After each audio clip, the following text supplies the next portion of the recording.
Howdy, this is David Groce, your Texas tax and lawman. Welcome back to our estate planning series. Today, let's talk about what is a will and what does it do. First, a will is the written statement of what we want to happen to our stuff and who would take care of our minor children if we die. Keep in mind, a will is a very specific thing. In Texas, for a will to be valid, it has to be written. It has to be signed before two witnesses and a notary public. This is called the formalities of a will. To write a will, you have to be 18 years old, be a resident of the state of Texas, meaning you are subject to the laws of the state of Texas, and know the extent of your bounty. By bounty, I don't mean the infamous Royal Navy ship, the HMS Bounty, which was mutinied in 1789. Bounty means you know what you own, a house, bank accounts, cars, lands, etc.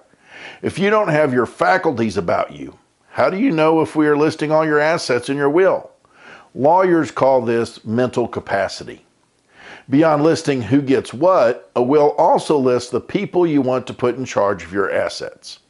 I mentioned the guardian for the children, but also a will names an executor of the estate, the person who will carry out your will.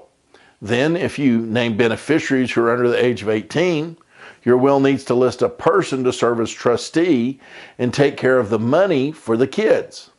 The person taking care of the kids can be, but isn't always, the same person you want to handle your money. Let's assume we get all those things listed out. You still have to do one more thing for your will to work. You have to die. It's crazy to think, but once you write a will, you never get to use it. Someone else has to take it to the courthouse and start the probate process. In some states, like Texas, we allow independent administration, which means that once your executor goes to court, presents your wills, submits your inventory, appraisement, list of claims, your executor has freedom to do what you say, to carry out your will. However, not all states allow independent administration. Most states have dependent administration, which means the judge has to approve everything the executor does, which requires a lawyer to prepare an order, a hearing for the judge to review it, and then get a signature on the order so the executor can carry out your instructions. In a small community, or back when things were simpler, maybe that's not a big deal. But in our modern and mobile society, that can be a real pain. Wills have to be probated in every state you own property. You then have to record that will in each county where real property is located to physically record the change in that county. In addition, if you want to change a will, you have to do it with like formalities.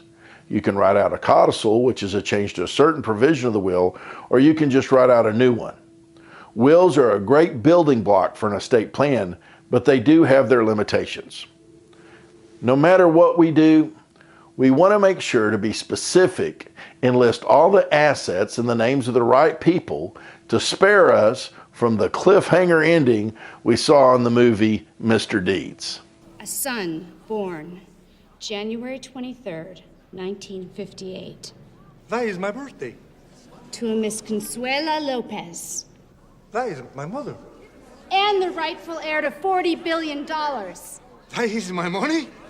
A simple DNA test will show that Emilio Lopez is the majority stockholder to Blake Media. That isn't my money. That's no money. That isn't my money. Hey, join us next time as we talk about the most popular tool for estate planning today, the living trust. Until next time, adios.